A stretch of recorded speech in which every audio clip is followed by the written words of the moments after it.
국민 앵커 백운기, 정확한 분석, 날카로운 시각. 백운기가 하면 다르다.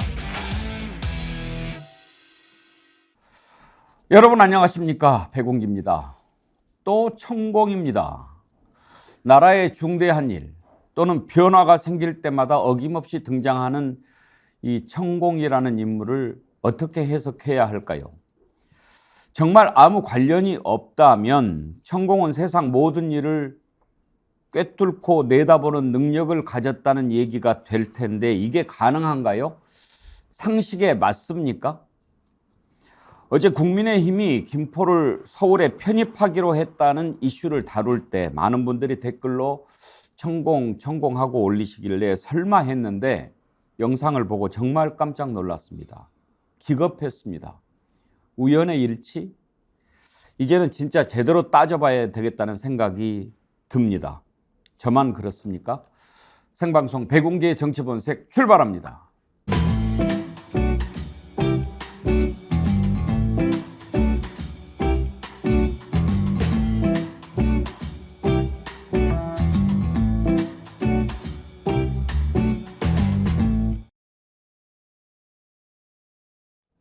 네, 생방송 백운기의 정치본색 시작하겠습니다. 여러분들이 만들어가는 방송입니다. 댓글 남겨주십시오. 저희가 소개해드리고 또 선물도 드리도록 하겠습니다. 오늘 아침에 많은 분들이 벌써 글을 남겨주셨는데 글에 원래 아이디 쓰시는 분 정치본색으로 오전을 마무리합니다. 하루라도 안 들으면 귀에 가시가 돋습니다. 우리 안중근 의사 표현을 빌려서 이렇게 응원을 해주셨는데 그래 원래님 감사합니다. 오늘 함께 해주십시오. 먼저 디어루시에서 나오는 클렌징 폼 선물 드리도록 하겠습니다. 오늘 함께 하실 네 분 패널 소개합니다. 김두수 시대정신연구소 대표, 김종욱 전 청와대 행정관, 장성철 공론센터 소장, 김준혁 한신대 교수 나오셨습니다. 어서 오십시오. 네. 안녕하세요. 국민의힘이 김포를 서울시로 편입을 한다. 이제 당론을 정했다고 하고 이제 태스크포스 구성하면서 발빠르게 밀어붙이고 있는데요. 어제 저희가 이 이슈 다루면서 크게 방향을 그렇게 잡았습니다. 김포가 서울로 편입되는 것, 국토 균형 발전이라는 차원에서 바람직한가?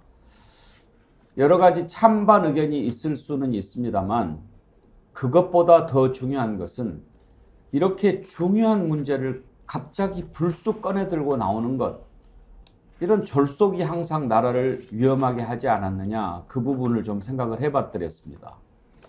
졸속의 폐해, 우리가 청와대 이전부터 경험하지 않았습니까? 그렇게 함부로 막 해서 모든 일이 안 되지요. 그런데 어제 민주당의 박찬대 최고위원이 천공 영상을 공개를 했는데요. 그걸 보고 정말 깜짝 놀랐습니다. 요즘 국민들 뭔가 갑자기 이해할 수 없는 일이 생기면 천공부터 찾아본다는 거죠. 혹시 천공이 뭐 얘기했나? 정말 했더라고요. 한번 먼저 보시죠.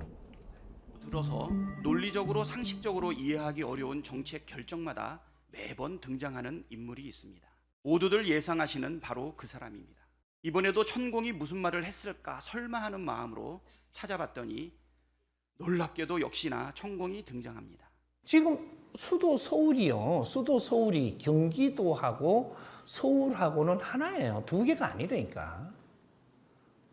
수도 서울이 되려 그러면 이게 통합이 돼야 돼요. 우리 지방자치들을 달라 이렇게 하는 게 아니고 이것이 통합이 돼갖고 뭐가 돼야 되냐면 통틀어갖고 수도 서울로 바뀌어야 됩니다. 경기도는 전부 다 서울의 중심에 에너지를 물고 전부 다 살아나가는 데라서 이게 전부 다 수도 서울로 전부 다 통폐합해야 돼요. 지금 행정도시를 옮길 게 아니고 서울시를 다시 판을 짜야 돼요. 그럼 어떻게 되느냐? 대한민국 수도 서울. 요걸 만들려고 그러면 모든 경기도를 통합을 해서 대한민국 수도 서울로 만들어야 됩니다. 경기도를 수도권이라 하지 말고 수도 서울로 바꾸어서 설계를 해야 됩니다. 김두수 대표 저 발언을 8월 26일 날 정법시대라고 하는 데서 이야기를 했더라고요. 저 어떻게 해석해야 됩니까? 뭐 무당이면 무슨 이야기를 못 하겠습니까? 대한민국은 수도 서울의 에너지를 먹고 살기 때문에 전국토가 서울로 바꿔야죠. 저 논리라면. 그리고 뭐 세상에 수도 서울이 인구가 이미 지금 뭐 서울이라는 딱은 지금 900만 대로 데려갔지만 수도권 전체가 50%를 넘어선 지 벌써 3년이 지났습니다. 그러니까 국토의 균형 발전이라든지 이런 시각으로 보면 대한민국은 지금 한쪽이 기행화되고 있는데 거기에 이제 천공 같은 사람들이야 얼마든지 저걸 무책임하게 이야기할 수 있겠죠. 뭐 천공이 아니라 뭐 지공도 저런 이야기 할 수 있고 할 수 있는데 이 국민의힘이라는 데서 궁색하게 저게 어떤 근거로 나왔는지를 찾을 수 없으니까 결국 찾아보니까 저게 천공 이야기까지 가게 되는 만큼 뜬금포거든요. 뜬금포 선거 전략, 그리고 김기현의 어떤 의미에서 김기현 대표의 자기 뭐 자구책 같은 거, 그러니까 언론에 한 일주일 정도 이렇게 외면당하다 보니까 이게 더 이상 그러면 안 되겠다 이렇게 생각해서 아마 자구책으로 나온 거 아닌가 이런 것까지 해석될 정도로 보이고요. 그런 측면에서 천공의 저 영상은 국민의힘이 앞으로 대선 과정 내내 천공의 영상이 틀어지지 않을까 이런 생각이 듭니다. 아니 김종욱 교수 저게 우연이냐고요. 예를 들어서 천공이 뭐라고 씨부리든 간에 그런 것이 먼저 당이나 주요 발표가 나온 다음에 저런 자들이 그게 옳다 어쩌다 이렇게 얘기할 수는 있어요. 문제는 그런 발표가 있기 전에 천공이 저런 얘기를 했고 이번이 처음이 아니라는 거죠. 지금은 천공의 시대지 않습니까? 천공이 말을 하면 미래의 실천이 되니까 말씀하신 거의 예언과 같은 상황이 됐는데 제 느낌에는 대통령실에 이 천공 스크린 팀이 있나? 그러니까 저 천공이 얘기하면 그것이 권분해서 회자가 되고 회자된 내용들이 어떤 형태로든지 실천이 되는 거잖아요. 그러니까 제가 볼 때 이것도 마찬가지인데 아마 이런 내용들을 누군가 보고 현실적인 내용들을 결합을 시켜서 얘기를 했고 이 내용을 저는 대통령실이 몰랐을 거라고 생각하지 않습니다. 전 그렇다면 지금 상황 자체들은 권부에 도달하기 위한 가장 빠른 길은 천공이 얘기한 것들을 스크린해서 어떤 형태로든지 현실에 접합할 수 있는 능력이 있는 자, 지금 상황에서는 이제 홍철호 전 국회의원인가요? 당협위원장이겠죠? 이 사람이 천공 내용들을 스크린하고 자기의 현장의 상황과 결합시켜서 이 내용을 만들어내고 지금 최고로 핫한 인물이래요. 그 국민의힘 내부에서는 홍철호 당협위원장이. 그러면서 일부 그쪽에 계신 분들은 야 홍철호 국회의원 되겠는데 이런 얘기까지 나오는 상황입니다. 저는 진짜 그야말로 많은 국민들이 천공의 시대에 살고 있다는 것 하나만으로도 학을 뜰 것 같은데 뭐 제가 볼 때 대통령이 계속 있는 한 이런 일들은 반복적으로 벌어질 수밖에 없을 거다라는 생각이 들고요. 천공 입을 막을 수는 없잖아요. 대한민국은 대통령 말씀대로 표현의 자유를 가지고 있는 나라여서 답답할 뿐입니다. 장성철 소장 생각 한번 들어봅시다. 저 어떻게 해석을 해야 맞겠습니까? 우선 넘기시죠. 웃어 넘길 일이 아닙니다. 왜요? 다시 한번 말씀드립니다. 이게 인과관계가 없어야 맞잖아요. 그렇죠? 절대 그런 식으로 나라가 운영돼서는 안 되잖아요. 한두 번 그러면 웃어 넘길 수 있어요. 근데 지금 이게 계속 반복이 되기 때문에 제가 정말 걱정을 하는 거잖아요. 윤석열 대통령이나 김기현 당대표가 천공의 정법 강의를 보고 아이디어를 얻어가지고 국가의 중요한 정책 결정 사항을 정하고 제안을 했다라고 믿고 싶지가 않아가지고 저는 솔직히 언급할 가치가 없다라고 좀 생각이 들어가지고요. 일단 저도 가끔은 의아하게 생각을 하고 야 대단한 사람이네 막 그런 생각도 들고 의심도 들어요. 진짜 저 사람 영향력이 있나? 그런 생각이 드는데 그런 불행한 나라가 되지 않았으면 좋겠어요. 우연일까요? 우연이었다고 믿고 싶어요. 아니면은 진짜 앵커님, 야 천공이 얘기하는 게 진짜 국가 정책으로 다 결정이 되고, 야 정부에 있는 중요한 관계자들이 다 보고 거기서 아이디어 얻고 막 이래. 이게 정상적인 나라입니까? 안 그러길 바라고. 저는 진작에 비정상 정부라고 규정한 바가 있습니다. 그러세요? 정상이 아니죠. 그 비정상은 정상이 아니다라는 비정상도 있고 네. 정의와 상식이 아니다라고 하는 비정상도 있고 그래서 무슨 제가 이 정부를 비정상 정부라고 지금 규정을 했는데 안 그랬으면 좋겠어요, 정말. 김준혁 교수님 역사학자시니까 우리가 역사적으로도 주술이나 또 뭐 신돈, 승려 이런 사람들 이런 데서 의존해서 했던 옛날 그런 시대가 있기는 있었죠. 있었는데 반드시 망했죠. 있었는데 반드시 망했다는 게 역사의 진리고요. 저도 저 영상을 보고 뭐 또 깜짝 놀랐습니다. 아이고, 또 이렇게 됐구나. 그래서 천공하고 가장 유사한 역사 인물이 있습니다. 이의신이라고 하는 이제 술사죠. 언제 때입니까? 광해군 때입니다. 광해군 광해군이 때. 이 사람 때문에 폐위가 된 거예요. 쉽게 이야기해서. 광해군이 초반에는 중리배교도 잘하고 나름 이제 이런 대동법과 관련된 처음에 이런 여러 가지 법안들 만들어내는 과정에서 나름 꽤 좋은 군주로 성장을 해나가고 있었는데 이상하게 그 무당 또 풍수가 직관 뭐 이런 사람들한테 빠지기 시작을 했죠.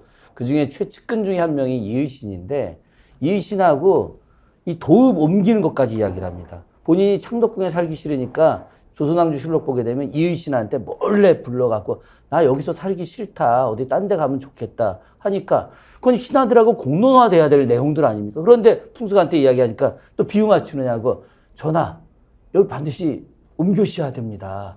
그래서 궁궐을 3개나 만들어요. 그 임진을 한 이후에 나라 경제도 엄청 어려운데 그래서 지금 덕숭아는 경운궁 대대적으로 확대하고 창덕궁도 엄청 크게 짓고 그거보다 더 크게 지은 게 경복궁보다 더 크게 지은 게 인경궁이라는 궁이 있습니다. 이분 우리 국민들이 잘 모르는데 사직단 바로 옆에 있었던 거예요. 누화동, 피룬동이 일대에 있었는데 그것을 나중에 다 인조가 철거하고 나서 이제 없애버리죠. 근데 이것만이 아니라 엄청난 공력이 국가 재정에 들어가는 이 일 말고 아유 서울의 왕기가 없어졌으니 저 교화로 천도하자. 파주 교화로 천도하자고 해서 대대적으로 난리를 치다가 국론을 분열시키고 지금처럼 김포 신도시 새로 서울로 편입하자. 교화를 갖다가 새로운 수도로 만들자. 이렇게 하다가 결국은 국론 분열되고 정치는 실종되고 그러다가 인조 반정이 일어나서 광해군이 몰락을 하게 됐고 이의신은 어떻게 됐겠습니까? 사형당해서 죽었죠. 저는 이런 앞선 역사가 어쩌면 지금 너무나 유사하다. 참 그래서 더 안타깝고 아유 이렇게 돼서는 안 되는데 이런 생각 참 많이 합니다. 김정욱 교수 화요일 날 부승찬 전 국방부 대변인과 인터뷰를 했는데 지금도 천공이 대통령 사저 이렇게 왔다 갔다라고 하는 확신을 갖고 있다고 얘기를 하더라고요. 그때만 해도 뭐 예를 들면 이런 겁니다. 100번 그러면 안 되지만 100번 양보해서 일반 민간인들도 뭐 이렇게 이사를 할 때 택일도 하고 뭐 또 묘를 쓸 때는 직원 불러서 하기도 하고 뭐 이럴 수 있으니까 그런 마음에서 이렇게 뭐 무속인들 불러서 한번 터도 봐달라라고 할 수는 있겠지. 그래도 나란 일을 그렇게 하면 되나? 100번 양보해서. 이런 건 좀 다르지 않나요? 이거 어떻게 처리를 해야 될까요? 제가 볼 땐 이거는 그냥 빈대 잡으려다가 초가상간 다 태울 수 있는 상황이 벌어지는 거예요. 말한 것처럼 원래 내용 자체는 메가시티라고 하는 개념으로 등장한 건데 아니 무술인이 얘기한 건 객관적인 근거가 없는 거잖아요. 그냥 자기의 직관인 거잖아요. 그 직관인 것이 현실화되려면 말씀하신 것처럼 다양한 형식으로 거기에다 사전적인 점검이 필요한 거죠. 근데 국민의 재산이었던 청와대를 옮길 때도 말씀하신 것처럼 국민한테 안 물어봤잖아요. 그냥 예를 들면 천공이 얘기했다라는 내용들이 그대로 지금 현실화된 측면들이 있지 않습니까? 그다음에 이 그 김포 얘기가 나오면서 가장 황당해하는 사람들이 누구냐면 실제로는 국민의힘 내부에 있는 사람들이에요. 서울시장인 오세훈 서울시장 한 얘기가 김포시장을 만나서 뜻을 파악해보고 판단해보겠다. 그러니까 지금 이 내용이 뭔지도 모르는 상황에 서울시장 같은 경우는 깊이 있는 연구를 시작해보겠다. 신중히 접근해야 된다. 근데 이런 내용들을 가지고 국민의힘은 내년에 총선 선거용으로 쓰겠다라는 거 아니겠습니까? 그다음에 홍준표 대구시장 같은 경우는 아니 대통령이 국토균형 발전을 했는데 왜 다른 얘기를 하냐 이런 일이 벌어지고 있는 상황이기 때문에 저는 천공이 나라 망치는 거예요. 아까 김지혁 교수님 말씀하셨던 것처럼 천공이란 사람의 예언을 현실에 투사시켜서 오히려 국민들에게 민생을 도탄에 빠뜨리게 하는 일들이 반복적으로 벌어진다라는 생각이 들어서 저는 아마 그런 것 같아요. 천공 말을 들어서 대통령이 됐으니 앞으로도 마찬가지지만 대통령 일을 할 때 천공 말을 들으면 잘 될 거라고 하는 자기 확신이 있는 것이 아니고는 저는 이런 행동들, 이런 일들이 벌어진다라고 하는 건 우리 장성철 소장님처럼 말도 안 되는 비상시대에 살게 만드는 거죠. 대통령이. 김두수 대표 요즘 민주당에 메가리가 없다 이런 지적들이 많이 나오는데 이 정도 되면 국정조사에서 천공 나와라 한번 이야기 들어보자. 관계 있는지 좀 밝히고 그래야 되는 거 아닙니까? 그래야 됩니다. 뭐 국정조사해야 될 게 한두 개가 아니지만 한 5개 정도 지금 쌓여 있는데 천공 역시 한번 불러가지고 정말 이 사람이 국정에 얼마만큼 개입하고 있는, 특히 이제 용산 대통령실 같은 경우에는 그 전에 뭐 경찰 발표에는 천공인 아닌 뭐 수염 달린 또 다른 뭐 백재근인가 하는 사람이 왔다 갔다 했지만 그건 역시도 안 밝히고 있거든요. 그러니까 천공이 국회에 나와야 할 일이 그것뿐만 아니라 이렇게 쌓이고 있는데 이쯤 되면 청와대 내에 천공하고 연결되어 있는 그 일종의 커넥션망이 있는 것 같아요. 그러니까 천공의 어떤 이런 컨셉, 나름의 어떤 무당기가 있는 이런 컨셉을 정책으로 옮겨가는 그런 역할을 하는 누군가 있지 않느냐 이런 생각이 들기 때문에 천공을 불러가지고 정말 국회 내에서 국민들이 궁금한 거, 지난 그 용산 대통령실 이전까지를 포함해서 뭐 손바닥에 왕자 쓴 거까지 포함해가지고 한 번은 이걸 짚고 넘어가야 되지 않느냐.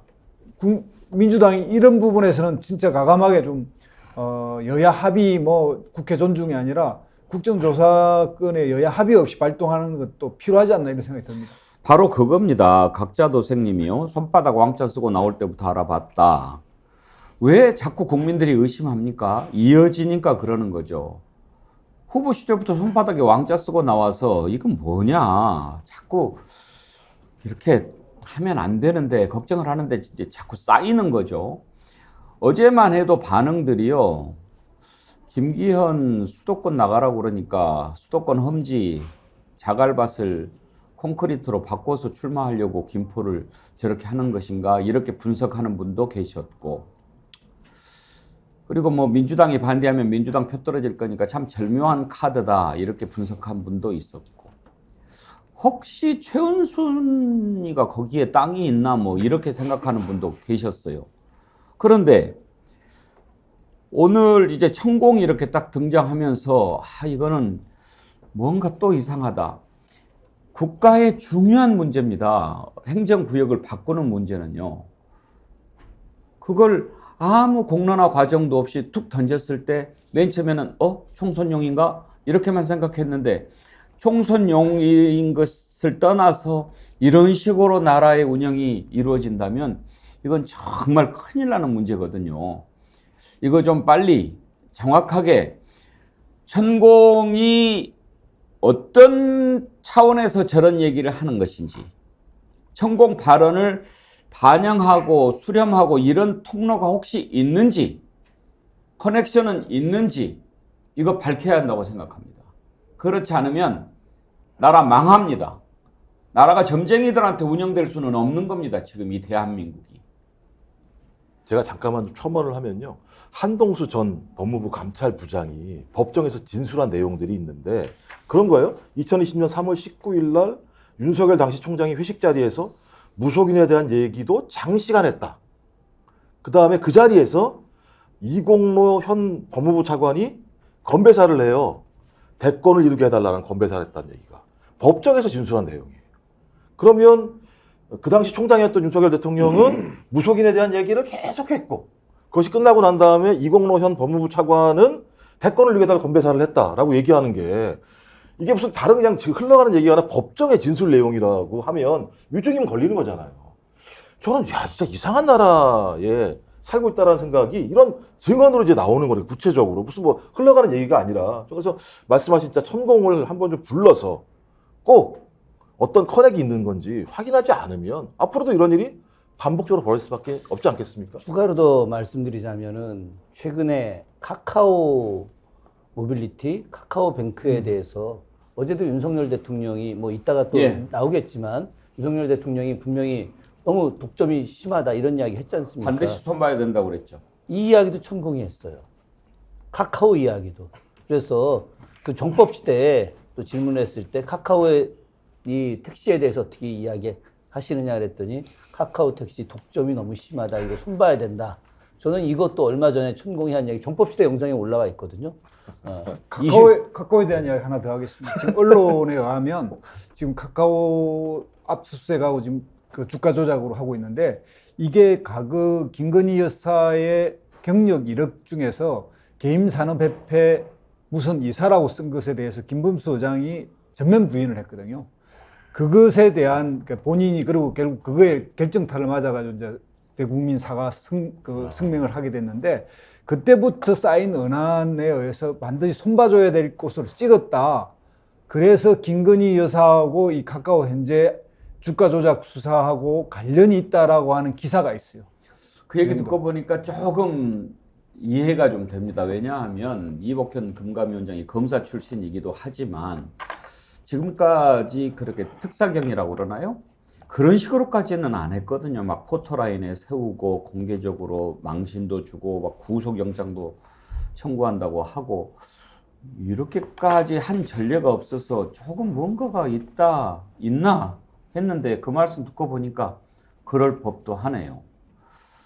윤나경님 기가 막히네요. 처음부터 용산 참사 안 가는 거 영국 조문 지금 대통령 부부 3제 5음 붙을까 봐 그런 겁니까? 모든 게 천공하라는 대로 하고 있는 것 아닙니까? 기자분들 빨리 천공 좀 파헤치세요. 거기서 다 나와요. 나라 망치고 있습니다. 대통령 부부 가스라이팅 당하고 있어요.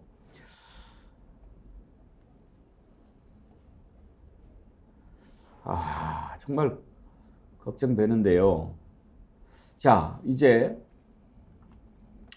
이렇게 의혹이 불거지면 또 우리 국민들이 다 대단한 분들이니까 하나 둘 나올 거라고 생각합니다. 천공 관련된 내용 앞으로 또 나오는 대로 한번 짚어보도록 하고, 자, 그러면 김포를 서울로 편입한다. 여기에 대해서는 절차도 그렇고 실제로 그렇게 하는 게 좋은지도 한번 따져봐야 되는데요. 어제 신인규 변호사가 지적했듯이 대한민국 헌법에 대통령은 국토 균형 발전을 위해서 노력해야 될 의무가 있지요. 불과 한 달 전에 대통령이 지방시대를 이야기를 했습니다. 부산에서요. 한번 들어보시죠. 존경하는 국민 여러분, 사랑하는 부산 시민 여러분, 저는 오늘 이곳 부산에서 대한민국 어디서나 살기 좋은 지방시대를 선포합니다. 여러분, 지역의 경쟁력이 곧 국가 경쟁력입니다. 우리 정부는 모든 권한을 중앙이 움켜쥐고 말로만 지방을 외치지 않고 그런 과거의 전철을 절대 밟지 않을 것입니다. 지역에 변변한 쇼핑몰 하나 짓지 못한 채 어처구니 없는 그러한 정치적 상황을 더 이상 국민들께서 허용하지 않으실 겁니다. 진정한 지방시대를 열기 위해 중앙과 지역의 긴밀한 협력은 물론 국민 여러분과 늘 함께 할 것입니다. 국민 여러분, 이제는 지방시대입니다. 지방시대가 곧 기회입니다. 대한민국은 산업화, 민주화를 이뤄냈습니다. 이제는 지방시대를 통하여 대한민국이 더욱 도약해야 합니다. 장성철 소장, 저 발언하고 지금 추진하고 있는 김포 서울시 편입하고 배치되는 것 아닙니까? 배치된다고 볼 수는 있지만 저거는 부산, 뭐 광주, 대구 이러한 지방의 주요 거점 도시를 발전시키겠다라는 것이고, 또한 이 김포를 메가 서울시티에 포함시키겠다라는 것은 다른 차원의 문제를 좀 봐야 될 것 같아요. 제가 저 부분에 대해서는 뭐 전문가가 아니기 때문에 옳고 그르다, 효과가 있다 없다, 잘 된 거다 안 된 거다 이렇게 평가할 수는 없지만 국민의힘이 오래간만에 정책을 내세워서 저 앞으로 입법도 할 것이고 또한 여야 간에 다양한 논쟁이 있을 거 아니에요. 그런 차원에서는 상당히 긍정적이지 않느냐라는 좀 생각이 들고 일단은 수도권 선거에 있어서는 국민의힘에 그렇게 불리하지 않을 것 같아요. 그냥 전국 단위 여론조사를 해보면 좀 뭔 소리야 라는 분들이 많이 있겠지만 김포시를 국한해서 여론조사를 해보면 아마 찬성 비율이 더 높게 나오지 않을까? 뭐 그런 저 생각도 해봅니다. 여론조사를 했더라고요. 그런데 이제 앞으로 어떻게 바뀔지는 모르겠습니다만 김두수 대표 리얼미터가 여론조사한 게 있죠. 예. 지금 이제 리얼미터가 이제 전국 뭐 대상이긴 하지만 서울 편입에 대해서 38% 찬성, 53%가 반대가 나왔고요. 현재 예. 김포 시민을 대상으로 한 겁니까? 김포 시민은 아닌 것 같습니다. 전국을 보니까 아. TK나 70대 이상에서 찬성이 많이 나오고, 그러니까 김포 시민으로만 한정하는 여론조사 곧 나오겠지만 전 국민들이 볼 때 이거는 부적합하다 이렇게 이제 일단 판명이 났다는 겁니다. 그러니까 저기 서울 근접 중소도시의 서울시 편입 찬반 저런 것을 보면은 이제 김포를 제외한 예를 들면 저같이 고양시, 예. 일산에 사는 사람, 하남, 뭐 과천 이런 성남에 사는 분들은 왜 우리는 서울시 편입 안 하고 왜 김포만 해? 라고 해서 반대할 수도 있겠죠. 그래서 저 여론조사만 갖고 이것은 잘된 정책이다, 잘못된 정책이다 이렇게 평가하기에는 좀 무리가 있어 동의합니다. 보입니다. 혹시 장성철 소장 일산 사시는데 일산에 사는 지역 주민들은 서울로 편입되면 더 좋아합니까? 더 좋아할 것 같아요. 여러 가지 뭐 집값이 오를 것 같고 또한 여러 가지 교통 대책이나 아니면은 기반 인프라 시설 같은 경우도 혜택이 많이 있겠죠. 예를 들면 좋아해서 그렇게 한다고 그러면 좋아하는데 다 서울로 편입하면 될까요? 그냥 전 국토를 서울시화 하면 되지 않을까 아니 하는 어제 생각이 정의당 드는데 대변인도 그런 얘기를 하더라고요. 네. 아예 그러면 다 서울로 오기를 원하는데 합쳐가지고 국호를 서울로 하면 어떠냐. 서울시 부산구 뭐 이렇게. 근데 서울시 울릉군 독도 뭐 면도 있었어요. 예를 들면 일산에서 지금 출퇴근 아침에 할 때 좀 버스가 모질라다 증차를 해달라라고 하더라도 서울시에서 지금 반대해가지고 증차가 좀 안 되는 부분이 있거든요. 그런 부분 교통 같은 경우에는 상당히 좀 많이 바뀔 수가 있을 것 같아요. 메가 서울이 좋은지 어떤지는 별개의 모르겠어요. 문제니까 이거는 한번 전문가들과 네. 상의를 해봐야 될 겁니다. 그런데 그런 부분에 대해서 접근하는 것이 너무 불쑥 그리고 졸속 이런 느낌을 주니까 뭐야? 라고 생각하는 거 아닙니까? 제가 좀 먼저 말씀드리면 이게 예전에 고 노무현 대통령이 후보 시절에 세종시 이전 이런 것들과 관련해서 논쟁이 상당히 세게 붙었었거든요. 그걸 갖고 뭐 효과가 있네 없네 무슨 수도가 한국에 두 군데가 되네 안 되네 세종시가 적당하네 안 하네 뭐 이런 논쟁이 상당히 많이 붙었는데 그게 결국에는 그러한 논쟁의 장으로 한나라당을 이끌어왔어요. 그래서 한나라당은 이거 어떡하지? 한나라당에 속해 있는 충청권 의원들은 야 이거 세종시 이전하면 좋은 거 아니야 찬성하고 한나라당 소속된 서울과 수도권에 있는 의원들은 반대했거든요. 그래서 당시 이해창 후보가 상당히 곤혹스러워해서 결국에는 안을 내놓은 게 이렇게 수도가 세종으로 이전하면은 결국에는 수도권 집값 떨어진다. 이런 식으로 공격을 했던 기억이 나요. 그러니까 이게 민주당을 당황시킬 수 있는 하나의 이슈로는 좀 잘 꺼낸 것 같다는 좀 생각이 그러니까 들어요. 그때는 명분이 있었잖아요. 네. 국토의 균형 발전, 네. 수도권 분산 그런 명분이 있는데 이번에 메가시티 서울은 어떤 명분입니까? 그러니까 예를 들면 이런 거죠. 그러니까 김포와 국한해서 말씀드리면 김포에서 출퇴근하는 분들의 85%가 서울로 출퇴근을 한다. 서울로 출근을 한다. 약간 과장이긴 한데. 예를 들면 그냥 언론에 예를 이렇게 들면, 나왔으니까 85%는 25%래, 25%. 될 수가 없다. 아니 언론 그러니까 예. 출근을 하는 사람들에 그러니까 한해서 그치. 주민들 나- 전체가 85% 주민들 85%가 서울로 이제 출근하는 게 그런 아니라 논 건데요. 이제 이거는 우리가 아까도 말씀드렸지만 제대로 한번 해보려고 합니다만 어제 밤에 제가 아주 이분 얘기를 들으면서 꼭 한번 모시고 이야기를 들어보고 싶다 그런 네. 생각을 했는데 홍준현 중앙대 공공인지학부 교수가 어제 나와서 인터뷰하는 걸 제가 들었거든요. KBS 라디오였던 것 같은데 85%라고 하는 거는 김포에서 출퇴근하는 인구가 85%라는 거예요. 그러면 그 중에서 몇 퍼센트가 서울로 오냐? 그걸 봐야 된다는 거죠. 김포에서 김포로 출퇴근하는 사람까지 다 포함해서 85%. 그러니까 김포에서 집에서 아닙니다. 나와서 통계가 잘못된 건데요. 예. 국민의힘이 인용한 건 뭐냐면 서울의 골드라인을 이용하는 사람들의 85%가 서울에 내린다라고 한 거예요. 그래서 정확한 데이터가 나왔는데 12.5%입니다. 예. 김포 인구 중에서. 그다음에 이제 고양시가 17%, 15% 되고요. 가장 많은 퇴근을 하는 사람, 출퇴근하는 강명시인데 20%입니다. 예. 20% 사람이 하고 뭐 과천이 좀 더 많고, 과천이 좀 더 작고. 그러니까 제일 많이 출퇴근하는 거는 강명이에요. 그러니까 실제로는 김포는 고양시보다 출퇴근 인구가 적어요. 비율로. 아니 실제 거리상으로도 그래서, 예. 일산보다 더 먼 곳이 김포고 예, 그렇습니다. 지금 생활권이나 이런 걸로 따지고 보면 광명, 구리, 하남 이런 데 다 지금 예. 서울권 아닙니까? 그러니까 그런 논쟁을 함으로써 민주당이 상당히 곤혹스러울 부분은 있어요. 왜냐하면은 뭐 여론조사를 해봐야 되겠지만 기본적으로 우리가 그냥 경기도민이 아니라 서울 시민 되는 게 더 좋지 않나? 집값도 오르고 뭐 여러 가지 좋아지지 않을까 그런 생각 때문에 각 그 서울을 둘러싼 중소도시 같은 경우에는 서울로 편입되는 것을 찬성할 수가 있다. 그럼 내년 총선 때 민주당 국회의원이나 후보자들은 이거를 찬성해야 되나 반대해야 되나 이런 곤혹스러운 부분에 빠질 수밖에 없거든요. 그래서 정책적인 이슈를 내놓는다는 것 자체가 나쁘지만은 않아 보인다. 제가 재미난 얘기 하나 할까요? 대한민국의 모든 정책 결정의 핵심 중에 하나가 네. 대학 입시입니다. 네. 이게 굉장히 중요한 이야기예요. 자, 김포가 이제 서울로 편입이 돼요. 그러면 서울로 편입되게 되면 김포에 있는 모든 읍, 리 이런 게 다 동으로 바뀝니다. 네. 대추나무 사랑벌레네 기억하십니까?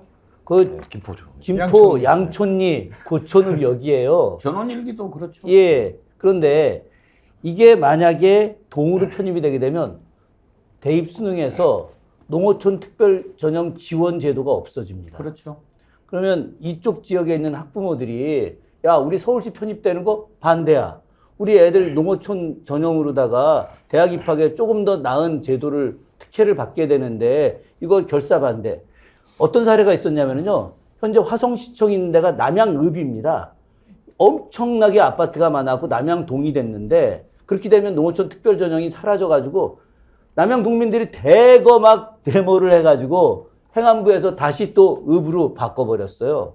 저는 뭐 이것까지는 이야기하지 않겠지만은 실제 이런 내용까지도 사전에 깊이 조사하고 김포 시민들뿐만 아니라 이런 내용들을 다 행안부나 대통령실이나 다 한 상태에서 이런 문제를 공론화했어야 되는데 이런 것들을 갖다가 졸속적으로 했다라고 하는 것 자체 이게 말이 안 된다는 아니, 겁니다. 그러니까 졸속적인 것도 예를 들면은 행정부가 집행 권한을 갖고 있는 쪽에서 졸속적으로 자, 우리 그럼 다음 달부터 김포를 서울시로 편입시키겠어. 이게 아니잖아요. 정치권에서 제안을 한 거고 여야 간의 입법 논쟁도 있을 거고 충분히 이 논의를 이끌어 나갈 수 있는 기간이 있는데 이것을 불쑥 내놓는다? 이 정치권에서 내놓는 공약이 불쑥불쑥 내놓는 거죠. 그러니까 그런 것들을 논쟁해가지고 보다 더 좋은 안 마련하고 아니, 그것이 부작용이 심하면 안 하면 되는 거고 정치권에서 하는 일이 그런 거잖아요. 제가 놀라운 게 뭐냐면 최선생님 교통 대란 때문에 메가시티를 간다라고 하는 기괴한 논리가 나온 거잖아요. 이게 얼마나 비상식적입니까? 메가시티라는 개념이 국가발전 전략이란 말이에요. 근데 교통 대란 때문에 메가시티를 한다라고 얘기하는 국민의힘이 정치를 하면 정치가 잘 돌아가겠습니까? 또 하나는 김포가요 가장 인접 거리가 좁아요.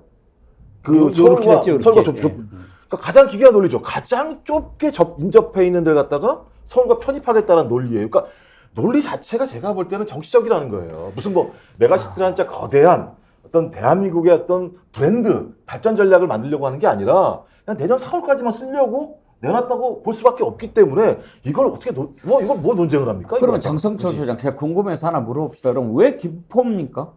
지금 국민의힘에서 내세운 논리는 그거에서 아까 말씀드렸듯이 예. 김포에서 출퇴근하는 사람 중에 85%가 다 서울로 나간다. 그러니까 다른 지역은 다른 지역도 이제 이 논리는 요구하면 간단히 이야기하면요. 해준다. 사실 이 논리의 어디가 선우인지는 몰라도 김동연 경기도지사가 경기 북도 예. 신설을 하고 있거든요. 그러니까 이제 경기 북도를 한강으로 하면 김포는 경기 남도가 되는데 이게 이제 그냥 위도 기준으로 하면 이제 북쪽에 가까운 거예요. 그러니까 한강이라는 이제 장애가 있지만 그래서 이제 시작됐는데 그때 이제 김포시장이 지금 전 홍철호 국회의원의 보좌관이 김포시장이 됐습니다. 그러니까 지금 현재 김포시를 서울에 편입하려고 하는 가장 정치적으로 열심히 하는 사람이 홍철호 전 국회의원인데 이 사람이 김포을 선거구였어요. 그러니까 지금보다 서울 쪽이 아닌 저 통진하고 강화 쪽에 있는 그 지역인데 이 이제 자기 선거 전략을 끄집어 올렸는데 이 선거 전략에 따라서 김포 골드라인에 김기현 후보가 간 거고 그 골드라인 갔다 오면서 홍철호 의원이 자기 당원의 여론조사 85%하고 골드라인에서 서울에 내리는 사람 비율하고를 갖다 붙여가지고 김기현 의원 당대표 이걸 발표했는데 김기현 당대표는 아까 제가 말씀드린 대로 자기가 언론에 하나도 일주일 이상 노출되지 않은 거에 대한 초조감 그리고 이제 서울로 지역을 옮겨야 된다고 하는 이런 것들로 결합해가지고 이게 절묘한 선거 어떤 전략이 되겠구나 하고 그냥 팡 터뜨려버리는 건데 아무런 상의나 이 개념에 대한 자세한 이런 건 없이 그냥 얼떨결에 정말 이걸 발표했거든요. 그래서 이 문제는 따지고 보면 국민의힘이 뭔가 집중받고 일시적으로 부응하는 데 성공할지 몰라도 이번 총선에서 이 부분에 대해서 냉정한 국민들의 평가가 다시 내려질 거다 이렇게 생각합니다. 김두수 대표님 말씀도 맞아요. 그러니까 이게 현실 가능성이 없고 집권 세력에서 그냥 총선 때 잠깐 써먹고 말아야지 그런 추진 의지가 결여되어 있으면은 이건 그냥 파묻히겠죠. 근데 하지만은 법안도 낸다고 했고 현재 주민들의 얘기를 들어보면 찬성하는 사람들이 많이 있기 때문에 총선 때까지 아니면 총선 이후에도 충분히 국토의 종합발전계획상 논의해 볼 만한 것이다 라는 생각이 들고 저는 이 부분에서 뼈아픈 건 민주당이라고 저는 생각이 들어요. 그러니까 이러한 어떤 정책 결정 그리고 정책 제안 이런 것들은 야당이 했어야 되거든요. 그러니까 이틀 동안은 가만히 있었어요. 그러다가 갑자기 그러면은 우리 전국 단위 행정구역 개편도 논의해보자. 이렇게 논쟁이 보다 더 긍정적인 것 같아요. 그래서 전 국토를 어떻게 행정구역 개편할지 이것까지도 정치권에서 논의해서 보다 더 좋은 안을 내놓으면 되는 것이고 그거에 현실 가능성이 없고 별로 긍정적인 면이 없고 부작용이 많으면 이거 안 하면 되는 거죠. 그런 논의는 충분히 해볼 만하다라는 생각이 듭니다. 아까 그 장성철 소장께서 원래 아이디어라는 게 불쑥 나오는 거 아니냐 이렇게 네. 얘기하셨는데 저는 그 부분은 쉽게 동의하기는 힘듭니다. 아이디어는 불쑥 나오게 돼 있죠. 그러면 당내 기구라는 게 왜 있습니까? 네. 정책조정회의라는 걸 왜 합니까? 네. 그 안에서 아이디어야 만발할 수 있죠. 그렇게 하면 일단 회의를 해야죠. 야, 이런 아이디어 나왔는데 이걸 한번 들여다보자. 그리고 국토균형 발전 차원에서 어떤지 보자. 이렇게 해서 무르익고 딱 포장을 해서 만들어서 그렇게 한 다음에 국민한테 내놓는 것이 순서지. 느닷없이 김포 이거 어때? 이렇게 하고 국민들한테 공개한 다음에 그렇게 하는 것을 잘했다고 보기는 힘들 것 같습니다. 배공계 앵커님 말씀 맞아요. 그러한 절차적으로 조율하는 과정이 부족했다는 것은 분명히 김기현 당대표가 비판을 받아야 될 지점이라고 갑자기 생각이 들어요. 황혜정승 같이 말씀하시죠. 아니 왜냐면은요 오세훈 시장이나 서울시 당협위원장들이 이거는 안 좋은 것 같아. 이거는 서울시 안 좋아. 이거 반대하는 입장 내세울 거야. 이렇게 얘기를 하잖아요. 그러니까 김기현 당대표는 이런 식의 지금 얘기를 하고 있는 거예요. 여의도연구원에서 2달 동안 극비리에 이거를 검토를 했었다. 그래가지고 뭐 지금이 적기라고 생각해서 내가 제안한 거다. 이거는 좀 잘못된 것 같아요. 어쨌든 정부랑 서울시와는 충분히 논의가 필요했는데. 그럼요. 이걸 왜 극비리 합니까? 극비리 할 일이 아니잖아요. 그건 이제 김기현 대표가 그랬다니까. 근데 저는 제가 드리고 싶은 말씀이 뭐였냐면 이러한 정책적인 제안을 갖고 정치권에서 논쟁이 붙는 거는 저는 이거는 바람직한 일이 아니냐라는 생각이 들어요. 반대하는 분, 찬성하는 분 있을 거 아니에요. 이드님이요. 좀만 지나보세요. 김포도 둘로 갈라져서 서로 싸우고 난리 날 겁니다. 결국 갈라치기 되는 거 아닙니까? 이런 걱정하셨는데요. 김동연 경기도지사도 이건 갈라치기 하는 것이다라고 비판하더군요. 한번 들어보시죠. 참으로 황당한 일이 아닐 수 없습니다. 경제와 민생을 뒷전으로 하면서 국민 갈라치기를 하더니 이제는 국토 갈라치기까지 하고 있습니다. 선거 전략으로 내세운 것이라면 자충수가 될 것입니다. 시점에서 우리 김포 시민에게 가장 필요한 것은 지하철 5호선 연장 노선의 확정과 또 예타 면제 등을 통해서 빨리 이것을 추진하는 것이 가장 시급한 일입니다. 이 이슈가 처음 불거졌을 때 김동연 지사가 해외 출장 중이었기 때문에 바로 반응이 나오지 않고 이제 돌아오는 길에 귀국길에 공항에서 인터뷰를 했군요. 김준혁 교수, 참 중요한 문제지요. 네. 그리고 우리가 지금까지 생각해왔던 것을 확 바꾸는 그런 프레임, 뭐 그런 아젠다이기 때문에 우리가 더 관심을 갖는 거죠. 우리는 지금까지 그게 뭐 꼭 세상에 딱 옳은 게 어디 있겠습니까만 수도권은 분산해서 지방을 키우고 그 대신 지방에 여러 가지 뭐 교육이라든지 의료라든지 문화라든지 이런 시설들을 잘 만들어서 모든 지역의 국민들이 다 골고루 균형 있게 잘 사는 것, 이게 가장 바람직한 방향이라고 생각했던 것 아닙니까? 맞습니다. 그런데 메가시티 서울을 만든다라고 하는 것은 이유가 뭐예요? 원하니까? 원한다고 그렇게 해버리면 그러면은 국민들이 원하면 집 다 사줄 겁니까? 그거 안 되잖아요.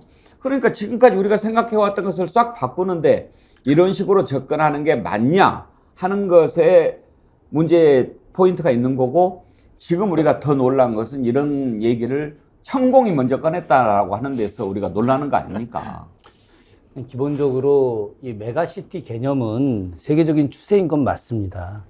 예전에는 불과 한 20년 전만 하더라도 인구 100만의 메트로시티, 이런 것들이 이제 세계적으로 성장해 나가는 것이 좋다, 이렇게 이야기하다가 한 10년 전부터 그렇게 돼서는 도시 경쟁력이 없다. 그래서 인구 1000만의 메가시티가 아니라 메갈로시티입니다. 정확히 말하면 이 메갈로시티 개념으로 가야 된다라고 해서, 그래서 이것을 준비하는 과정에서 예전에 노무현 정부에서도 준 메가시티 개념으로다가 전국을 60개 광역자치단체로 이제 재분산하자. 지금은 이제 뭐 경기도, 충청남도, 충청북도 이런 것들을 지역의 역사, 문화, 그리고 산천의 어떤 여러 가지 지리적 측면하고 같이 만들어내려고 했던 건데, 그러나 이제 이런 안들이 다 폐기가 되고 어쨌든 현재 체제가 유지가 됐고, 그래서 행정체제 개편에 대한 논의가 끊임없이 지금 나오고 있는 와중이에요.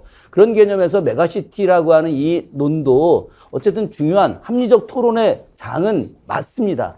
맞지만 그러나 이런 것들이 너무나 뜬금맞게 거기에 더해서 천공이라고 하는 사람의 제안이 오히려 더 강하게 적용된 것이 아니냐. 그래서 대통령실과 국민의힘이 이것을 받아 안아갖고 졸속으로 추진하는 것이 아니냐. 그리고 많은 사람들이 자, 서울을 이 메가시티 개념화 하는 건 좋을 수도 있긴 하겠지만 서울에 있는 혐오시설들을 대거 경기도 김포 지역으로 이전하려고 하는 의도가 깔려 있는 것이 아니냐. 그러면 거꾸로 김포라고 하는 것이 서울로 편입된다는 조건 하에서 오히려 서울 사람들의 희생양으로 나가는 것이 아니냐라고 하는 그런 의도가 전반적으로 깔려 있기 때문에 이것을 메가시티를 통해서 국가의 발전을 이루는 측면으로 보기에는 너무 어렵다라고 하는 것이죠. 이건 굉장히 잘못 판단된 내용일 수도 있다라고 하는 그러니까 겁니다. 김준혁 교수님처럼 이제 반대하시는 분들 얘기도 충분히 검토하고 찬성하는 쪽 검토도 해가지고 정치권에서 보다 합리적인 안을 마련을 하면 될 것 같고요. 그렇죠, 그거야. 그러니까 이렇게 현실성 없는 공약을 불쑥 내놓는 것은 전 잘못됐다고 생각이 들어요. 예를 들면은 지난 지방선거 때인가요? 이재명 당대표가 김포공항 이전을 불쑥 꺼냈잖아요. 근데 그거에 대해서 논쟁이 여야 간에 상당히 붙었어요. 그런데 민주당에서도 이거는 현실성이 없다고 생각하니까 쓱 뒤로 물러났고, 또한 정치권에서도 이제 논의가 진행되고 있지 않잖아요. 이것도 당분간 좀 논의해보고 안 되면은 하지 말고. 제가 이거는 좀 이야기하고 싶은데 네. 지금 이 경기제도거든요. 경기제도. 지금 이 천공은 경기를 없애자는 거 아닙니까? 천공이 그만해. 예. 아니. 제 얘기는 이 경기제도라고 하는 것이 그냥 우리만 있는 게 아니에요. 이 경기제도를 처음 만든 사람은 한나라 고조 유방입니다. 유방이 천하를 통일하고 나서 이제 봉건제를 만들면서 각 제후를 임명을 하지 않습니까? 그럼에도 불구하고 국가를 중추적으로 운영하기 위해서 천자가 직접 다스리는 지역을 경기제도를 신설을 한 거예요. 그래서 수도 바로 도성이 있는 곳과 그 주변을 합쳐서 바로 왕성의 교화가 미치는 곳이 바로 경기제도입니다. 네. 그러면 경기의 경이 서울이고 서울. 그 기는 무슨 뜻입니까? 기는 바로 터기라고 해서 그걸 땅을 말하는 거죠. 둘러쌌다는 땅을. 뜻이죠. 그래서 그 터 기자가 아니고 다른 기자를 쓰잖아요. 아니 터 기자하고 연결된 이 기자가 다 합쳐서 터를 같이 의미하는 땅을 의미하는 건데 그래서 이 우리가 경기를 기내, 기전 다 같이 부르는 겁니다.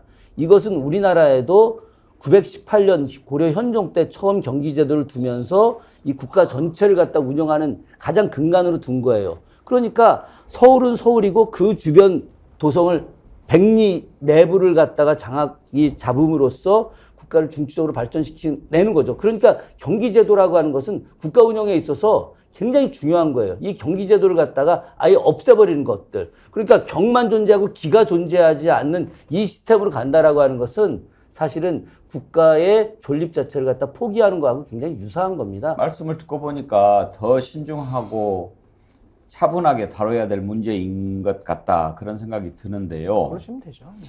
지금 일단 이렇게 하면 표에 도움이 될 거다, 재미 좀 볼 것 같다 그런 아이디어에서 나온 것 아니겠습니까? 그러겠죠. 지금 여론조사를 보면 그런 것을 좀 뒷받침합니다. 뉴데일리 여론조사 몇 가지 재미있는 것들이 항목이 있는데 한번 볼까요? 경기도 주민의 유권자 48.4%가 총선 때 민주당을 지지한다. 이런 조사가 나왔습니다. 뉴데일리 여론조사 한번 볼까요? 지난 10월 30일부터 31일까지 조사한 거고요. 자세한 내용은 중앙선거 여론조사 심의위원회 참고하시면 됩니다. 총선 지지 정당을 물어봤더니요. 내년 총선에서 어느 정당에 투표하실 생각입니까? 민주당이 47.4, 국민의힘이 35.1 이렇게 나왔습니다. 혹시 표가 있나요? 예. 그러니까 정권 심판론이 야당 심판론보다 더 우세한 것으로 나왔는데 지역별로 살펴봤더니 이제 뭐 다른 지역 구체적으로 볼 것 없이 경기 인천만 한번 보겠습니다. 경기 인천은 38.4로 국민의힘에 투표하겠다.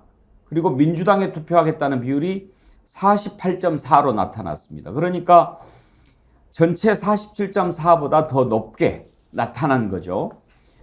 그래서 지금 현재 경기도 뭐 이건 여론조사만 무조건 보는 것은 아니겠지만 봤을 때 좀 불리해. 뭔가 좀 판을 뒤집어야 되는데 뭐가 좋을까? 경기도 지금 원하는데 서울로 보내주면 되지 않을까? 이런 생각에서 나온 게 아닌가. 장성철 소장 그렇게 볼만하죠? 아니, 모든 정책 이슈나 아니면 공약 같은 경우에는 표가 되니까 표를 얻기 위해서 하는 거다라고 말씀을 드리고요. 이 부분과 관련해서 제가 자꾸 뭐 옳다 그러다 뭐 이게 되는 게 좋다 안 좋다 뭐 이런 차원을 넘어서서 저희처럼 이제 보좌관을 많이 했던 사람, 오래 했던 사람들은 이슈를 뭘 던져야 될지 상당히 계속 고민을 해요. 그래야 전국 주도권을 계속 가져갈 수 있거든요. 그러니까 국민의힘으로서는 이미 50% 이상 성공한 게 뭐냐면 야당도 이 김포 서울에 포함되는 게 맞아 안 맞아 이거 가지고 논쟁을 붙기 시작을 하잖아요. 그 주도권은 국민의힘이 가져갈 수밖에 없단 말이에요. 그래서 민주당이 저는 뼈아프고 반성해야 된다는 얘기가 뭐냐면 야당이 자꾸 정책을 제안을 해가지고 여당과 붙어야 되는데 그동안 이재명 당대표 사법 리스크에 계속 매몰되다 보니까 이런 정책 개발에 좀 노력을 덜한 것이 아니냐. 그 점에 대해서는 민주당이 좀 반성해야 될 지점이라고 봐요. 그런 예. 점이 분명히 있습니다. 예. 분명히 이제 민주당 같은 경우에는 사실상 검찰 독재 칼날을 막느라고 상당히 에너지를 많이 쓴 것도 사실이고 아무리 야당이 민생과 이런 걸 주도하려고 해도 좀 어려운 것도 사실이고요. 근데 이제 우리가 흔히 말하면 선거에 세 가지 찍는다 그러잖아요. 정말 저 당이 좋아서, 또 하나는 저 당이 미워서, 또 하나는 나에게 이익이 되어서. 그러니까 이제 지금 이제 국민의힘은 나에게 이익이 되는 정당 노선을 이제 해보겠다라고 다시 한번 시작하는 건데, 지난번에 여기 이 지역 서울 강서에서 개발 공약이나 이런 걸 통해서 이제 나에게 이익이 되는 뭐 이걸 가능한 높여보려고 했던 건데요. 이것도 역시 이제 대통령의 그 대통령 지지도라든지 당 지지도 전반에 의해서 평온할 시기에는 이게 굉장한 이득을 가지고, 예를 들면 2008년 서울 뉴타운 공약에 의해서 민주당의 그 완전 참패가 일어났지 않습니까? 그렇죠. 서울과 수도권에 네. 이제 그런 일이 벌어졌는데, 그런 것들을 다시 한번 재탕해 보겠다는 게 이제 국민의힘 생각인데, 지금 시기는 그 시기가 아니라는 거예요. 심판의 시기로 들어가고, 국민들이 보면 반드시 저 사람들, 저 당이 미워서 나는 이거 찍을래, 이게 훨씬 늘어나기 때문에, 물론 지금 발부등을 치고 그 수도권이 흠지라는 걸 스스로 인정하고 수도권에 완전 우리 몰라간다, 이걸 인정하는 효과도 지금 한편에 있거든요. 그래서 국민의힘 서울 그 지역위원장들이 우리 이거 반대한다고 벌써 막 목소리를 내는 이유가, 이리 되면 이제 서울 전체가 다 망해갈 수도 있거든요. 그래서 두고 봐야 하지만 저는 이것이 정말 자기들의 발목을 잡고 오히려 역풍을 맞을 거다, 이렇게 생각을 합니다. 저는 꼭 하나 드리고 싶은 말씀이 있어요. 그러니까 김두수 대표님 말씀이 전적으로 옳기도 한데, 드리고 싶은 말씀은 국민의힘이 내년 총선 전략의 알파와 오메가는 이재명 나쁜 사람, 사법 리스크 있어, 그러니까 이재명 안 찍을 거야, 우리 당 찍을 거야 하다가 지금 망해가는 거고, 민주당도 지금 마찬가지예요. 에이, 윤석열 정권에 대한 비토 정서, 반감 정서가 많잖아. 에이, 윤석열 정권에 국민의힘 찍겠어? 이런 식으로 접근하다가는 민주당도 상당히 곤혹스러울 수 있다. 그러니까 정책 이슈를 자꾸 던져가지고 우리가 준비되어 있는 야당이야라는 모습을 보여줘야 된다. 검찰 나빠요. 욕하는 거 쉬워요. 근데 하지만 우리가 검찰개혁 문재인 정권 때 못했지만 우리에게 다시 힘을 주시면 검찰개혁 이렇게 제대로 해볼게요. 이렇게 정책을 내놓는 게 맞지, 계속 감정적인 배설을 하면 민주당도 에이 똑같네, 제3정당 찍을래, 이럴 수가 있어요. 자, 한번 봅시다. 이제 벌써 또 구리시장이 기자회견을 했는데, 주민 의견 토대로 서울시 편입 추진할 것, 이렇게 지금 밝혔네요. 백경현 경기 구리시장. 지금 구리시장은 소속이 어디예요? 국민의힘인가요? 사주 빼놓고는 다. 자, 이제 이런 의견들이 이제 계속 나올 겁니다. 그렇죠. 한번 봅시다. 자, 지금 뉴데일리 여론조사 살펴보고 있는데, 아까 총선 지지가 현재 민주당 47.4, 국민의힘 35.1로 나왔는데, 신당 얘기가 계속 나오지 않습니까? 만약에 이준석, 유승민 신당이 만들어지면 어떻게 될까? 이걸 물어봤습니다. 표로 한번 보실까요? 그때 민주당, 국민의힘에서 다 빠져나가가지고 47.4인데 민주당에서 더 빠져나가는 걸로 나오네요. 그러니까 이제 중도층이, 민주당에 가 있던 중도층이 올 수 있다는 건데, 이준석, 유승민 신당이 21.1%로 20%를 넘는 것으로 현재 그렇게 조사가 됐습니다. 파괴력이 꽤 있을 것 같다, 이런 것을 볼 수가 있는데요.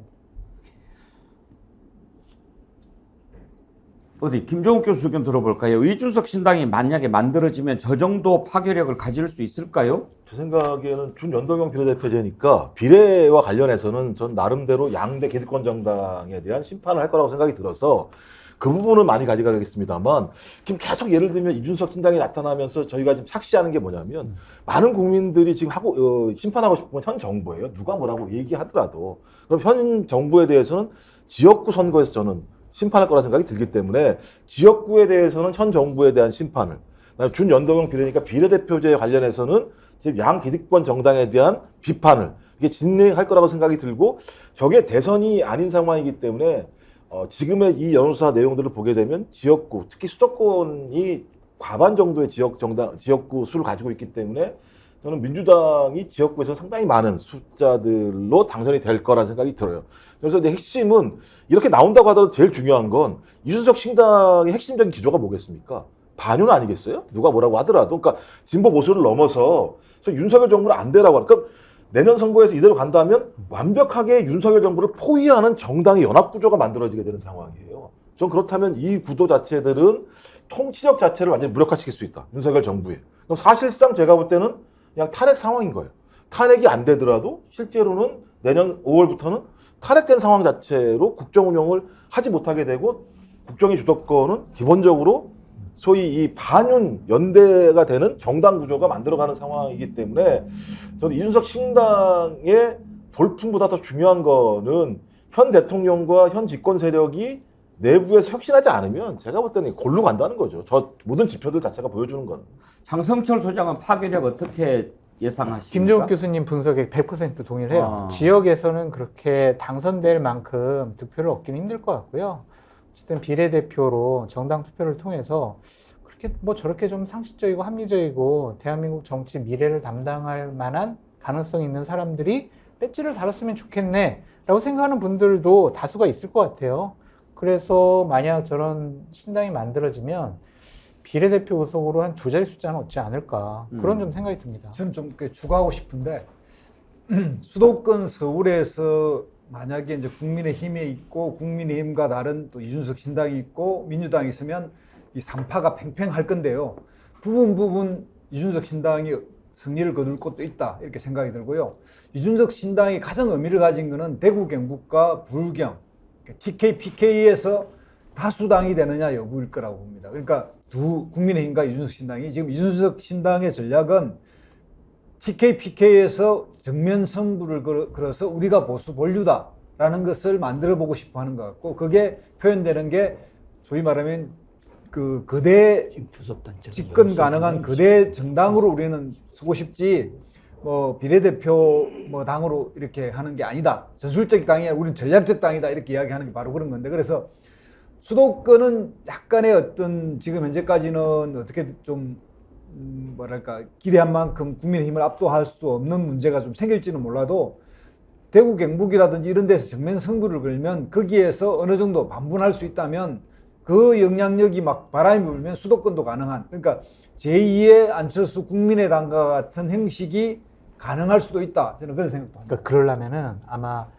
예를 들면 대구 경북만 놓고 보면 거기 있는 현역 국회의원들 다 공천을 안 줘요. 거의 대부분. 그런 다음에 윤석열 대통령이 김기현 당대표랑 이제 논의해가지고 본인을 따랐던 검사들 그리고 대통령실 참모들을 낙하산으로 대규모 내려보냅니다. 그러면 현역 의원들은 가만히 앉아있지 않을 거 아니에요. 무소속 출마할 거란 말이에요. 그게 이준석 신당과 합쳐지면은 어느 정도 시너지 효과가 있을 수도 있다. 지역 주민을 무시한 이런 낙하산 공천 지역 주민들 분명히 심판할 것 같다는 생각도 들어요. 신당 얘기가 계속 나오는데 어제 정태근 전 한나라당 의원 인터뷰를 했는데 거기도 뭐 당신과 함께 이렇게 가칭 만들어서 지금 하고 있고 신인규 변호사도 창당 준비위원회 지금 이제 창당 발기인 대회 했고 막 이렇게 많이 만들어지는 움직임을 보이는데 혹시 장성철 소장 함께 하자 이런 제의 안 받았습니까? 저요? 예. 저는 그냥 정치 안 한다고 했기 때문에 저한테 함께 하자고는 안 하고요. 그분들이 막 행사를 하고 있잖아요. 그때 저보고 좀 와서 사회도 보고 좀 토론도 좀 하는 거는 계속 지금 뭐 제의가 들어오고 초청을 받고 있는데 이런 거 같아요. 분위기상 아직까지 그분들이 다 긴밀하게 야 우리 12월 말에 신당 만들게 되면 그때 다 요이 땅 해가지고 다 같이 함께 하자 이런 얘기는 하지 않고 있는 것 같고요. 서로 이제 공감대를 넓혀가는 그리고 명분을 쌓아가는 그런 단계인 것 같습니다. 그래서 결국에는 신당은 만들어질 수밖에 없고 지금 제3신당을 많이 준비하고 있었던 분들, 할 분들 다 결국에는 하나의 연석회의를 통해서 내년 1월쯤에는 신당이 만들어지지 않을까라고 전망해 봅니다. 그러면 짧게 하나 여쭤볼게요. 지금 얘기가 나오는 신당이 여러 군데가 있지 않습니까? 나중에 다 하나로 합쳐질 것 같습니까?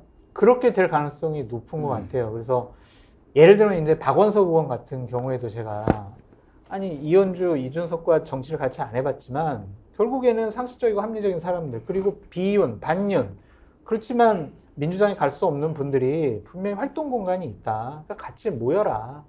다른 점 보지 말고 공통점이랑 같은 점을 보고 판단을 해봐라.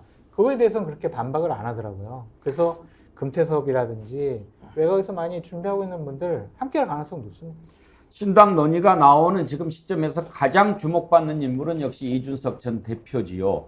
어제 김종인 전 비대위원장을 찾아가서 30분 정도 얘기를 나눴다고 하는데 왜 만났을까 궁금하지요. 이준석 대표 뭐라고 얘기했는지 한번 들어보겠습니다. 김종인 장관님 자주 뵙는데 최근까지 뭐 상황에 대해서 얘기를 드렸고 그리고 항상 저한테 많은 조언을 하고 계시기 때문에 또 지금 같은 시점에서는 또 어떤 사람들을 만나봐라 그리고 또 어떤 사람들이랑 주로 상의를 해라 이런 것들도 말씀 주시고 저도 뭐 어떤 사람들과 상의하고 있다 그리고 이런 것들을 같이 뭐 공유하고 말씀드렸습니다. 그래서 제가 항상 어떤 중요한 행동을 하기 전에 많이 자문을 구하고 또 상의 드리는 분이니까 그런 과정의 일환이다라고 보시면 될 것 같습니다. 예. 인요한 위원장의 진단이 뭐였나요? 당에다 쓴 약을 먹이겠다 이렇게 있어요. 예, 지금 국민들이 당의 불만이 아니라 딴 데 불만이 있는데 왜 당에다 쓴 약을 먹입니까? 정확하게 그거는 용산의 논리를 대변하는 것이고 인요한 위원장 용산의 논리를 대변해서 그렇게 말하는 한 절대 당내 구성원들은 동의하지 않을 것이다. 우리 당내 비겁하게 말 못하는 사람들이 있는 것도 맞지만은 뭐 의사라고 와가지고 엉뚱한 데다 약을 먹이겠다는데 거기 동조할 사람도 없는 겁니다. 그러니까 약을 제대로 된 사람한테 먹이는 게 중요하다. 그렇게 생각합니다.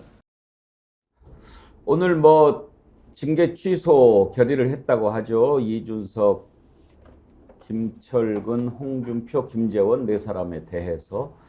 그리고 인요한 위원장 계속 이준석 대표 만나자 손짓을 하지만 만나주지 않고 김종인 위원장을 찾아갔습니다. 저 인터뷰에서 김종욱 교수 딱 와닿는 표현이 중요한 행동을 하기 전에 만나는 사람. 이 부분이 좀 꽂히는데 신당 한다고 봐야 되겠죠? 저 정도면 제가 볼 때는 신당 자락을 깔아놓고 가는 거라고 보고요. 그러니까 뭐 제가 볼 때 이준석 전 당대표 입장에서는 뭐 당을 만들건 무소속으로 나가건 그냥 꽃놀이 패예요. 근데 이왕이면 신당을 만들어서 규모 있게 가는 것 자체가 본인의 미래를 위해서는 가장 중요한 비전이 될 수 있겠죠. 그래서 저는 자락을 깐다는 생각이 들고, 근데 이준석 당대표가 최근에는 맞는 말을 많이 하는 것 같아요. 최근에 마약 얘기가 많이 나오는데, 뭐, 왜 다른 데서 약을 먹이냐, 이런 얘기를 하는데, 보니까 제가 볼 때 인요한 혁신위원장이 진짜 이 마약을 먹이는 것 같은 느낌이 들어요. 국민의힘에다가 약간 쾌감을 갖게 만들게 하고, 실제적으로 몸이 망가지는 상태를 만들어내는 것 같다는 생각이 들어서, 근데 이제 문제의 핵심은, 지금이야 예를 들면 신당을 만든다고 얘기해서 어떤 출발의 효과를 낼 수 있는 측면은 분명히 있죠. 그러니까 많은 국민들이 아우 국민의힘도 싫어, 민주당도 싫어 이런 생각이 있어서 폭발적으로 지지를 보내겠습니다만 그렇다고 이준석과 제3지대를 하는 사람들이 또 예를 들면 대단히 뛰어나게 민심을 따라가는 정치를 하고 있는가? 그것도 또 알 수 없는 상황이어서 시간이 지나면서 만약에 제3지대 정당의 지지율이 하락했을 때 저는 잘못하면 또 이 비례대표를 가지고 박터지게 싸우는 정당 구조로 갈 수도 있다는 생각이 들어서 지금이야 저희가 좋게 볼지 모르겠어요. 선택지가 더 많아지니까요. 하지만 소위 국민의힘 민주당만 혁신할 게 아니라 제3지대도 혁신하지 않는다면 저는 12월 효과가 더 작아질 수 있다는 생각이 들어서 뭐 이해하자. 제가 볼 때 이준석 하기 나름이다. 이런 생각이 들기도 합니다. 김준혁 교수는 이준석 신당 가능성 몇 %나 보십니까? 전 개인적으로 상당히 높이 평가를 합니다. 원내 교섭단체 지위까지 얻을 수 있지 않느냐. 제가 뭐 여담이긴 한데 어제 이현주 의원님하고 한참 통화하면서 제가 이거 이준석 신당 같이 하시는 거냐 그랬더니 자주 만난다. 그래서 저는 상당히 파괴력이 좀 있을 것 같다.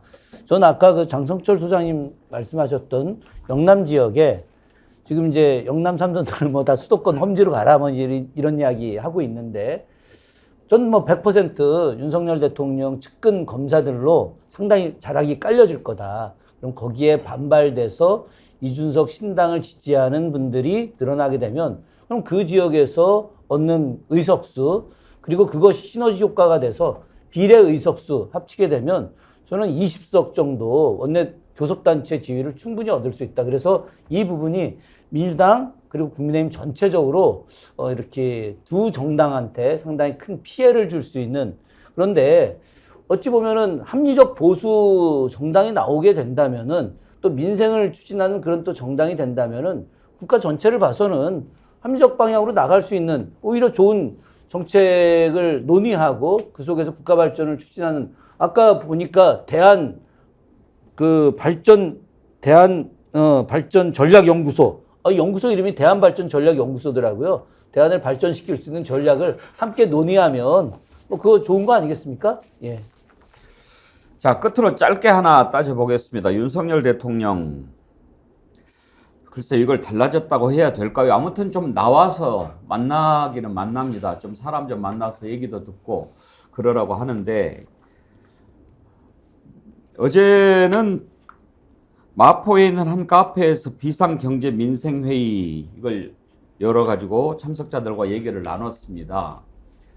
기자회견을 하라고 그렇게 얘기를 해도 이렇게 하는데 아무튼 이런 거라도 해서 자꾸 듣고 이야기하면 좋겠는데 놀라운 사실은 본인 에서 탄핵 얘기가 나왔다는 것 아니겠습니까? 한번 들어보시죠. 저는 지금 같은 이런 정치 과잉 시대에 유불리를 안 따지겠다 그랬습니다. 선거를 위한 정치가 아니라 정말 국민을 위한 정치, 그리고 어려운 분들을 위한 정치를 하겠다고 했고, 제가 어제 국회에서의 예산안 관련한 시정연설에서도 그 점을 분명하게 했습니다. 이거를 어려운 서민들을 두툼하게 지원해 주는 쪽으로 예산을 좀 재배치를 시키면 아우성입니다. 아우성이에요. 내년 선거 때 보자. 아주 탄핵시킨다. 뭐 이런 얘기까지 막 나옵니다. 그래서 제가 하라면 하십시오. 그렇지만 여기에는 써야 된다. 그러나 우리 재정을 더 늘리면 그러면 물가 때문에 또 서민들이 죽는다. 어쨌든 그런 누구의 탓으로 돌리지 않고 대통령이 제 책임, 또 제가 맡고 있는 우리 정부의 책임이라는 확고한 인식을 가지고 여러분들 오늘 말씀을 잘 경청해서 여러분들도 본인 개인의 일뿐만이 아니라 또 그 주변의 저 상황들을 다 알고 어떻게 보면 대변해서 말씀하시는 거라고 생각을 하고, 저희들이 하여튼 잘 경청해서 하여튼 국정에 제대로 반영하도록 그렇게 하겠습니다. 모든 거는 제 책임입니다. 제가 잘 하겠습니다. 감사합니다. 잘 좀 했으면 좋겠는데 저 얘기를 듣고 좀 놀란 분들이 많죠. 우리가 그동안 탄핵 입에 올리기가 좀 조심스러운 발언이었는데 대통령 본인이 저렇게 탄핵이라는 얘기를 하니까 탄핵이라는 말을 저렇게 이제 해도 되는가 그런 생각도 들고, 김두수 대표 저런 표현을 쓴 이유가 있을 것 같은데요. 일단 탄핵이란 말이 누군가 대통령하고 그런 이야기로 주제로 해서 대화를 한번 나눈 적이 있는 거 아니냐, 또 그런 행태에 어쨌든 누군가의 항의도 들어온 거 아닌가 이런 생각이 드는데, 저기 예를 들었던 게 뭐냐면 두툼하게 서민을 지원하는 예산을 거기에 보냈는데 깎인 쪽에서 저 난리를 아우성을 쳤다는 이야기인데, 실제로 보면 R&D 예산이라든지 이런 데가 다 깎인 거 아니겠습니까?